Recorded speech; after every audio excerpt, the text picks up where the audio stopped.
Hello and welcome to Mass Mayhem. This is episode 28. Only 2 more to go. Oh god, actually only 1 more to go, but I am one of your hosts, TFG and Mike, and joining me is Toon Master Tim. Hello. Hello, we're almost there. Ladies and gentlemen, get the barf bags ready. Seriously.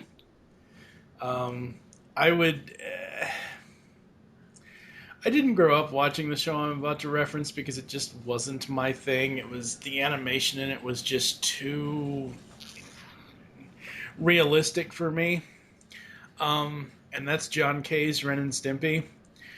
That show, when I tried to watch it a couple of years ago, that show made me physically ill and almost throw up because of the animation style and how it and I just have never cared for that show. Mm-hmm. The last between this podcast and episode 29 next time, the last 7 episodes of M.A.S.K nearly made me puke more than what I would have if I would kept watching Ren and Stimpy. Wow, I see where you're coming from, both with Ren and Stimpy and with this series of M.A.S.K episodes, because Ren and Stimpy, it was disturbing on some level. Yeah. I mean, you had those close-up shots where they were, very detailed and very gross. But even besides that, just the characters, Ren, it almost hurt to look at him. He just didn't look very healthy. But these episodes, I just physically felt ill after watching those episodes. I watched several of them over the course of a few hours yesterday to prepare for the podcast. But it was just, I don't know exactly how to describe it. I was trying to think of how I could describe these episodes and how it made me feel. You'd rather gnaw off your own arm before watching them again? Yeah, pretty close. Yeah.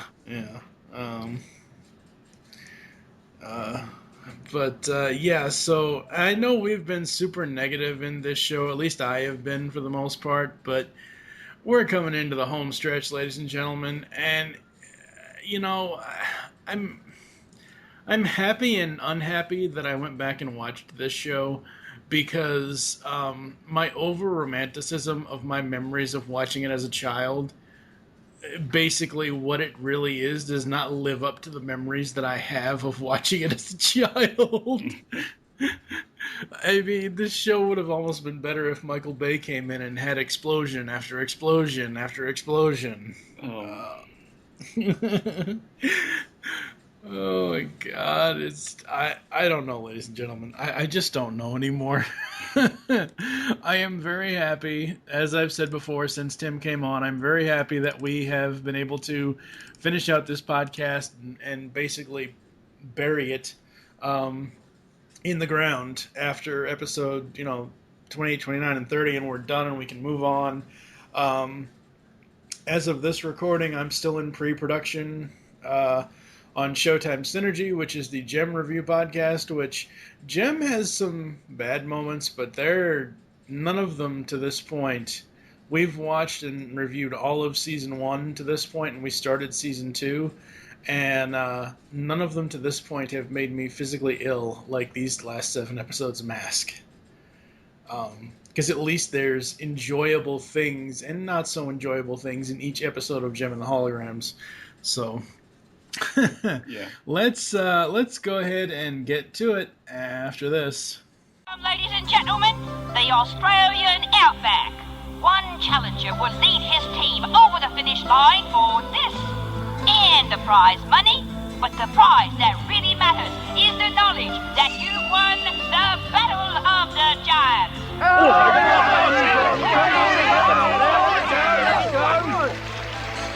Sorry, Bert. It's not your lunch. Listen, mate. That's the real prize the chaps are after today. Professor McDonald's secret metal formula. Do you suppose my late husband's formula really makes steel impregnable? The professor said it. I believe it. The best formula should go to the best man. Then I can only hope the best man wins. All right, first up is episode 4. This is episode 60-something or other of the series, but episode 4 of the racing series of M.A.S.K. It is titled The Battle of the Giants. It aired October 12th, 1986. Matt Tracker and the Mayhem brothers race to win a trophy that contains a secret formula, but the Mayhem twins, of course, play dirty in order to win the prize. Okay. I thought I would never say this, and I'm probably going to say this now, and in episode 29. As much as I complain about the treasure hunts, I miss the nonsensical treasure hunts over this racing crap. I had the same thought watching these episodes this time. I was like, I want a treasure hunt now. I want, bring back Scott and T-Bob. Anything. This is so bad. That's the thing. The last 7 episodes, the only time we see Scott or T-Bob we see Scott in one PSA coming up. I don't know if it's in this one or not this specific episode, but this episode of the podcast today. And then we see Scott and T-Bob in another episode's PS. Like, they were relegated to the PSA. Now, don't get me wrong. Yeah. I loathe Scott and T-Bob in the original series, in the original seasons, or in the original first season, but, they basically omitted them altogether. Yeah, and it was maybe a nice change of pace at first, but then you start to realize with these episodes this week that there's really not a whole heck of a lot going on. So if we had that Scott and T-Bob element, at least we would have some other storyline because, as we talked about before, you would often have storyline A and storyline B. And Scott and T-Bob would be storyline B, and they would be off doing something, having some misadventure, and then that would tie in to storyline A toward the end. And, they might come in, they might save the day, or they might have something to do with resolving the conflict. But now it's just, the episodes, they just seem overly long to me. I mean, they just seem to drag out because there's really not much as far as plot goes. No, there really, really isn't. There never really was, but, we did have things going on in season 1, and we had, different characters, Scott and T-Bob doing their thing, and the M.A.S.K members, and Venom, and, bad plot devices. But now we basically just have a race, and there's some prize that they're trying to get, and we just have this series of action shots. And the action isn't even that good. No, it's not. We'll get into it when we get to low beams, but the action, the animation is all right, but the animation here in season 2 after episode 3 has really taken a nosedive. It's almost like what Deke had done with Captain and the Game Master season 3. Like, seasons 1 and 2 of Captain and the Game Master are fine. They're great, spot on animation. But season 3 is like, it's kind of like when Hasbro and Sunbow, I hate to say this, and I know everyone knows that I crap on Canada a lot, especially some of my friends from Canada, like JT from Saskatoon, but for Rebirth, for Transformers Generation 1 Rebirth, the 4th and final season of the G1 cartoon, they put that animation to a Canadian animation studio where, Optimus Prime's entire design is completely drawn wrong, it's colored wrong, and it's so weird. And this is like the same thing here. It's like they just didn't give a crap, and there is no storytelling. You already said it. Do a race, have some sort of weird subplot that Venom is using the race to distract everybody from actually what they're doing, and that's it. Every single of these last 7 episodes, that's it. Yeah, and the racing series, this season 2, it started off strong for me. I rated that first episode of season 2 5 masks. Yeah. It was a different direction. I thought it was done well. The characters knew each other. I thought they did more with that one. It was Demolition Duel to the Death, and I liked the Demolition Derby aspect of it.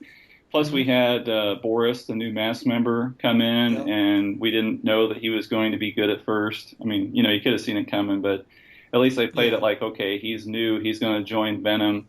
But no, he's actually a M.A.S.K agent undercover. So, that was all well and good. And then the other 2 episodes after that, I thought they were passable, but now we've just, taken on a new level here. I mean, it's just so boring. There's really nothing going on. And then, I mean, Matt has a no plan this episode. What is that? It's the only thing I can equate it to is you've seen Varsity Blues, right? Actually, no. You've never? Okay. I know of it. I know what it is. Varsity Blues, James Vanderbeek, Paul Walker, Billy, that's the character name, Ron Lester, when he was, overweight. He has since then, gotten in shape and everything else. But anyway, Ali Larder, in that movie, when Vanderbeek's character becomes the starting quarterback, there's one point during one of the football games where he's like, and no huddles, and Ron Lester, Billy Bob's character looks at him, what? No huddles, I'll call the plays from the line. And that's what this kind of reminded me of, the no plan. That it just kind of reminded me of, Matt isn't going to have his team huddle up and discuss stuff that the other team can overhear and whatever else and try to stop. But yeah, the plot of this one is just so lame. Yeah, it's like what the writers are doing. Well, if we go into it and we don't even know what we're going to do, we can just throw it together and we'll just completely surprise everybody. Yeah. This was just so boring. And then they're after the secret formula. That's the whole point of the race. Mm-hmm. But we never find out what it does. Nope. So, after we basically are introduced to this idea that, there's this secret formula, I wonder why everybody's after it. And then, we have to sit through 20 minutes of this boring episode with this race. And then Venom destroys it by accident, I think. Yeah. And that's it. And then the old lady says, well, yes, my husband would have rather it destroyed than end up in the hands of evildoers. And I'm like, really? Seriously? Then why did he destroy it in the first place? Why allow it to even exist? It was terrible. It's freaking crazy, dude. All right, so, ladies and gentlemen, I'm not being lazy here. I'm just trying to save us all some time and some horrible breaks in audio clips. We're going to combine the high and low beams for this entire podcast and next time in episode 29. So each high-low beam clip for each episode will be one long discussion that Tim and I have. So we're going to get to the high and low beams after this. There's a fire in your eyes about this race, Matt Tracker. That formula's important, Chief. It's more than the formula. Chuck, volcano about set? Volcano is magnifique! The plan to win. It is as perfect. Perfect in its simplicity, and the one plan they'll never guess. The no plan. No plan? Venom can't figure out what we're doing if we don't know ourselves. When you're up against those guys, it can pay to be unpredictable. How will Venom operate? Ruthlessly, as always. All right, high and low beams. only two things in my high beams. Interesting that they're in Australia. I don't know if they've ever gone there before, but at least it's not some nondescript jungle or, Central America, South America, none of that crap. The other thing I absolutely thought was hilarious was how the kangaroos interacted with the race. I thought that was great. I did too. Yeah. Other than that, what do you got for high beams? Really, I mean, just one thing. I like the kangaroos as well, and then I like that at the very end. I mean, with very few minutes left to go in the episode, Matt directly challenges Miles to a race where they race to the end. Mm-hmm. So I like that they did that. Mm-hmm. That was something different, but I mean, it wasn't really very interesting, the race between them, and it didn't last very long. Yeah, no, it didn't. And it was kind of anticlimactic, honestly. Yeah. It really was. For low beams, I really hate not seeing the classic vehicles. I cannot stand any of the Venom or the M.A.S.K vehicles that are brand new anymore. Like, Rhino never shows up. Mm-hmm. Thunderhawk never shows up. I mean, those are the two. I mean, let's face it, the Thunderhawk and Rhino were the two vehicles that the advertising and the promotion for this series were built around. Yeah, I think we need to have the key vehicles. I've thought the same thing. We need to have Switchblade, Rhino, and Thunderhawk at the very least. And only one we get, as I recall from the first season, is Vanessa's car, Manta, yeah. Yeah, and so we have all these new vehicles, and I understand they're trying to sell more toys. They have to come up with some new toys to sell. Mm-hmm. I don't mind some of them. I like Wildcat. I like the other new semi. But Bulldog. Bulldog, yeah. But the other ones, for the most part, I'm not really that thrilled with them. I mean, we have some IndyCar style race cars. We have a stock car, a four-wheeler, which that one's it's okay. I mean, it's nothing great. I mean, nothing stands out like the vehicles in season 1, and that's the problem.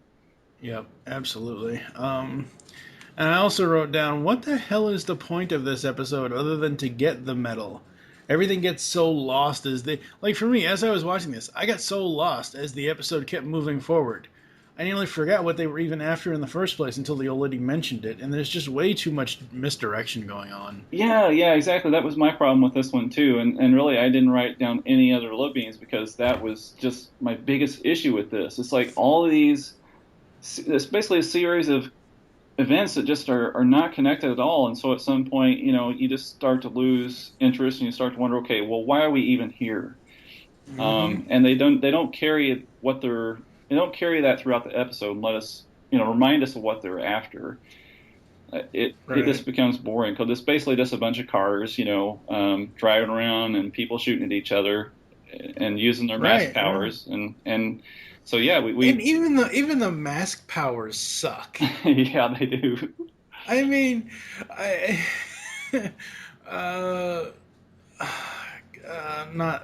don't want to say dagger because I know it's not dagger. That's the other thing that I will be complaining about through the last 7 episodes between this episode and episode 29. We never see Rax and Dagger ever again.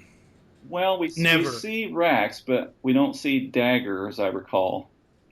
We'll have to get to that. But the only other problem I had with this episode is that Matt finally has his mask off in front of Miles, and he doesn't even, at first, he doesn't even call him by name. He says, oh, well, I will always be against you, Mask, and whatever else and everything else. And then, 5 seconds later, he says, oh, well, tracker this and tracker that. It's like, oh, my God. There are certain things that, okay, I hate to keep referencing other stuff, but I will. He-Man Masters Universe. The whole show is centered around only the Sorceress, Orko, Battlecat, and Man-at-Arms knowing Adam/He-Man's secret. Yeah. King and Queen don't know, Teela doesn't know, Skeletor doesn't know, nobody knows other than them. Which is fine. It wears on for 130 episodes, but, which is fine. But some things that I'm glad that they do, like in later things where more people know about the secret, like in the current comic series from DC Comics, everybody knows about the secret. My only complaint about it is they never actually call him He-Man. They just call him Adam all the time. But I'm happy that they know, like Tila knows Adam is He-Man, etc., etc. But it's like one of those things where this is like that, but they don't use it at all properly. Like the fact that Miles finally finds out, and it's not just a throwaway plot where, oh well, you have this crystal, and as soon as it gets destroyed, you're gonna forget everything. It's not that at all. He knows who Tracker is now, but they do nothing with it. It just. Ugh. All right, what are you going to rate this one? Well, I'm gonna give it 1. I kind of figured you would. I'm as much as I like the fact that they're in Australia, and I thought the thing with the stuff with the kangaroos was funny. It gets a 0. I'm sorry, it just does. Yeah, I was bordering on giving it a 0 too. But yeah. If an episode loses me and makes me forget what the entire point of Venom's scheme is, there's a major problem with that story execution. So it gets a 0. We are going to move on to the next one. This unbelievable test of driver and machine will run completely around the Mediterranean Sea to the finish right on the other side of the Strait of Gibraltar. From here to the finish in Morocco, there are no rules and only one goal for the racers: complete the course, if they can. Brad, this new virus is incredibly deadly. It could sweep around the world in days. And the only cures derived from this one kind of rare plant? Right. Unfortunately, the African nation where it grows isn't friendly. Our only hope is for you to smuggle a plant out during the race. Then we'll be able to grow as many as we need. Up next is The Race Against Time, which aired October 22nd, 1986. Brad Turner undertakes a mission to retrieve a rare plant needed to fight a spreading virus, but he soon finds Venom is after the plant as well. Dun dun dun. Now, isn't this where they try to introduce his off and on again, quote unquote, relationship with Vanessa? Yeah, it seems like they're trying to anyway, because he makes a comment calling her cutie. And then, she's basically like, well, typical male swine comment. And, she doesn't take very well to that. It was interesting. Yeah, it was interesting. And since everybody knows who everybody is, again, the secret has there's basically no secret anymore. So there goes that, right out the window. I didn't quite mind this one, but at the same time, I didn't write anything good about it down. It just, I don't know, it just felt too weird. Well, from the very get-go, it's kind of weird that they need this plant that's found only in Africa, and, there's some hostile territory there, so they're having this race, and they make it out like, okay, well, we're going to race through this part of Africa, and oh, by the way, since we need this plant that's a cure for this disease or illness or whatever, you need to make a stop and pick one up. It was just really weird. It was very, very weird. Did you have any other notes on the plot, sir? This is, I made a note that this is the one where Rax returns. Yeah, for like a half a second. He's in a new suit, new mask, so, you may not catch it at first, except you can't mistake his voice, although you actually might be able to mistake his voice for one of the other characters, which I'll make a point about later. Right. And he's driving this faux gas station. It's called Pit Stop that transforms into a weapon. I don't like these tow booths and gas stations that transform into mobile weapon command centers. I mean, that's what Boulder Hill is for. If Venom wanted their own Boulder Hill, they should just build one. and just sit there and wait for stuff to come to them. That would make more sense than them trying to race all this damn time. Well, the thing is that, like, wheel these out to like the side of a cliff or something, and there's this tow booth there. It's like, okay, where did this come from? Oh, this doesn't look suspicious at all. Yeah, that's just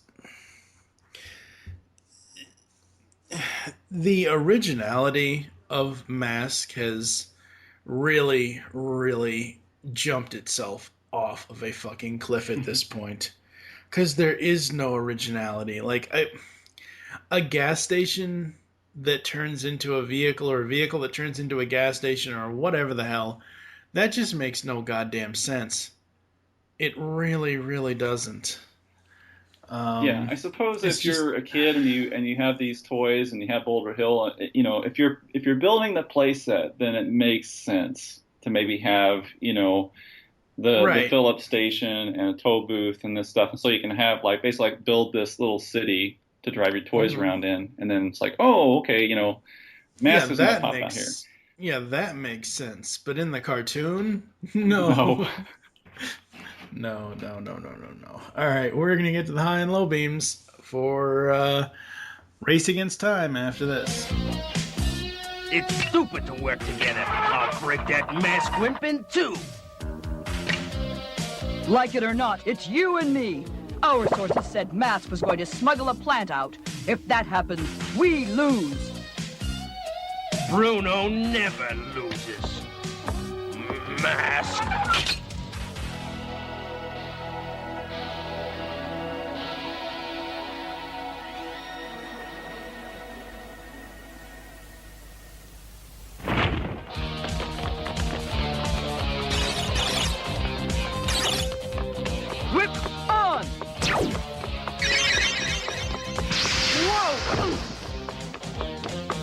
Magna beam on!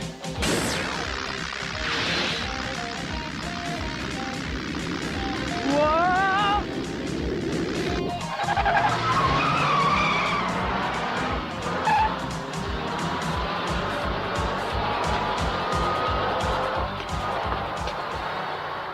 All right, folks, it's time for high and low beams for the rat. It's kind of like Super Mario World. There's a character in there. There's a little cave kid character called Uktar. And there's one point where Koopa says, remember, Uktar spelled backwards is rat goo. Oh, yeah. That's funny. Clever. I have no high beams for this. Do you have any high beams for Race Against Time? No, I mean, the only highlight I had was that Rax was back for that moment. Yeah.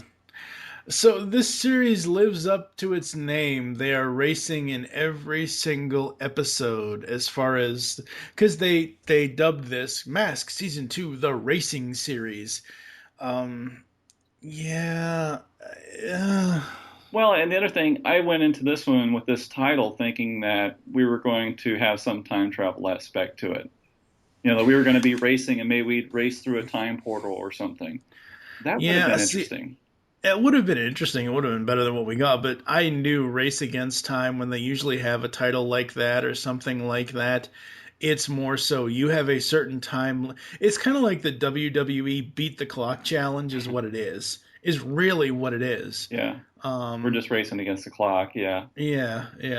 I put a note down here that I miss Rax and Dagger. As stupid as Dagger was, he was better than any of the other Venom agents other than Vanessa. I don't know. The one thing I don't understand about this is I still don't understand how the M.A.S.K team now has open radio channels.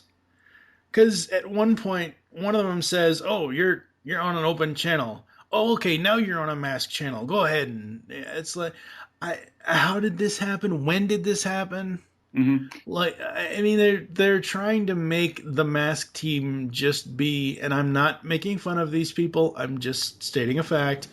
In my opinion, they're trying to make the M.A.S.K team be like everyday, truck runners. It's like, hey, honestly, this end of this series would be more interesting if they were, the racing series trucks, what's the name of that? Ice Road Truckers. Like it would be more interesting if they were racing their cars and vehicles up in Alaska to get deliveries. Really, seriously, it just, oh god, what else do you got for Rat? Well, you talked about designs. The stock car that Brad drives, Razorback, that transforms in this episode, it basically like transforms and kind of like lifts up in the middle, almost like a toll bridge. I just absolutely hate that thing. I hate the battle mode. It looks awkward. The toy looks bad. They can't even animate it. It looks terrible in the animation. And speaking of which, I mean, this is one of the worst animated episodes of the series, I think. It just looks bad in every way. Even the backgrounds look good. Yeah, typically the battle scenes look pretty good. Even in some of the episodes from season 1, we talked about how maybe the animation wasn't that great, but at least the battle scenes would be pretty good. They'd be more, better animated. This one is just terrible, and they did not know how to animate this car. So you see it from like a side view sometimes, or straight on, like from the front, when it's already in battle mode, and you can't even tell what you're looking at. Yeah, absolutely. It's very, very strange looking. And then there's also another very strange shot in the animation, and I had to actually rewind this one and watch it again, because Buddy is in the car, and at one point he takes off his mask and he rests it between his legs. And the camera focuses for several seconds on the mask resting in front of, basically like on his legs, in front of his crotch there. Yeah. And then he just moves it over to the side next to that plant that he picked up. And I'm wondering, why do we need this series of shots? It was just very awkward. Yes, it was. It was very awkward. And that's like the thing that caught my attention the most, because I was just like, this is so weird. What are they trying to do here? Yep. All right, what are you going to rate this one? I try to refrain from giving out zeros, but I cannot give this thing a single mask. It's getting a 0 from me. Same here. If I don't find anything good to write about the episode, it's getting a 0. I mean, it just, I don't know. All right, we're going to move on to the final episode of the day after this. Over the Devil's Punch Bowl and heading in, Ollie. Sorry for the delay. But M.A.S.K just got confirmation about the microfilm stolen from the Peaceful Nations Alliance. They believe it's possibly being smuggled to Venom inside the Masters trophy. But that trophy goes to the winner of the Masters Challenge race today. Which means Venom will do anything necessary to win. And finally up today, we have Challenge of the Masters. Where's He-Man when you really need him? Or the GoBots. M.A.S.K. Oh, God, yeah. What the hell? God. There's some GoBots in here. That'd make it better. The next GCRN podcast, GoBotatron, reviewing every single episode of the GoBots. Oh, my God. Hell no. No. I'm not going to join you for that one. I'm sorry. Stay up front. I'm out. All right, Challenge of the Masters. It aired October 29th, 1986. M.A.S.K and Venom battle in a race to win a trophy containing a microfilm that has secret access codes to any computer in the world.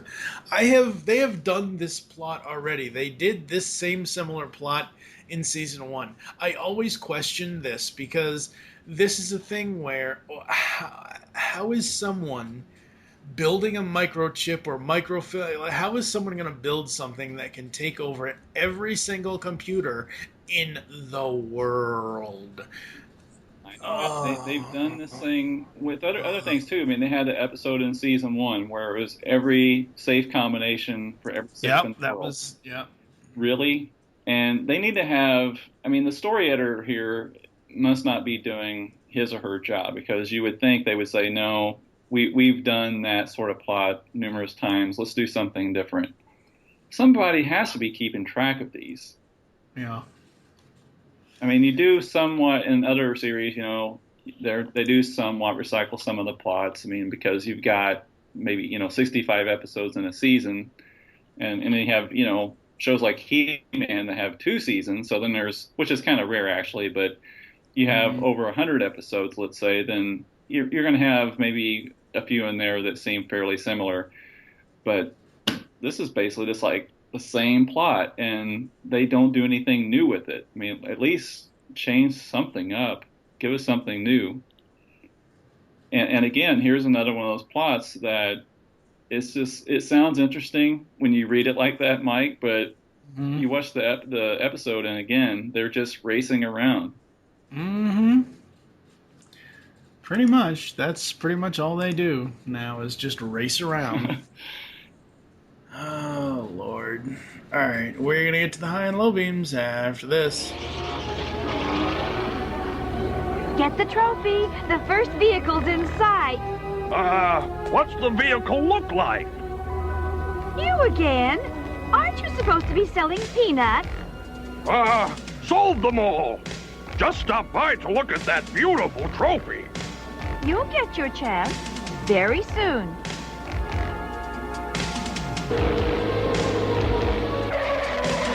Alright, high and low beams for Challenge of the Masters. It would have been better if they put He-Man in here. Yeah. Like have M.A.S.K go up against He-Man, or have M.A.S.K go up against Skeletor or something. I have no high beams for this one at all. None. The animation is, again, still less than stellar. The only positive thing I can say about this episode, at least they've kept the music good, because they still use those same undertones for Venom and Malik. Venom has that deep kind of undertony kind of music, and M.A.S.K has their high upbeat kind of music. So at least they've kept the music good, and they haven't been able to ruin that.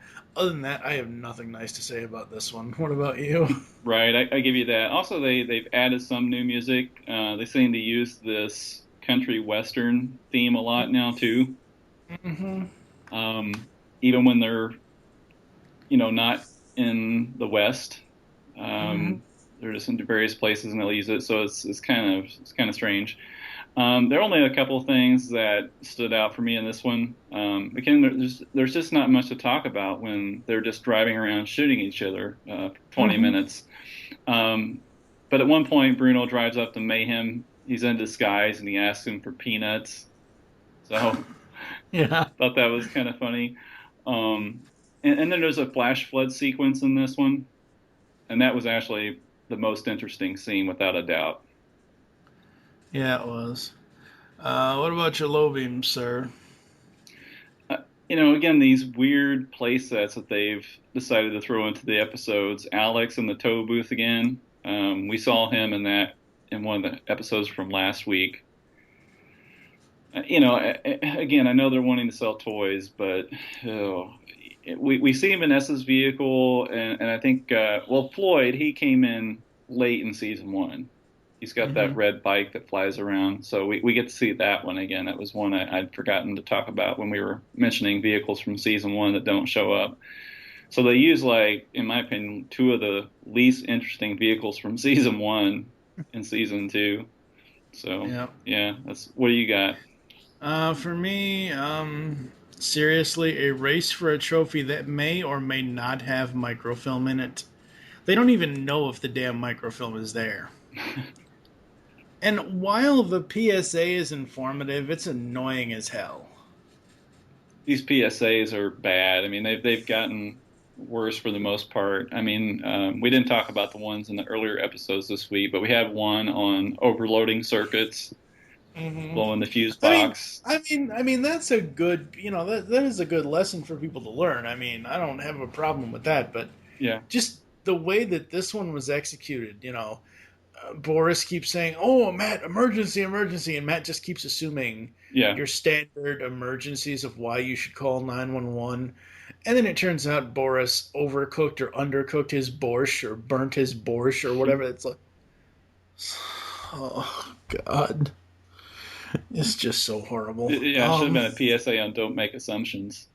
Yeah, it should have been. What are you going to rate the final episode today, sir? Oh, just because it had a couple of things that were okay, I'm going to give it 1. It's a triple goose egg for me. Oh, wow.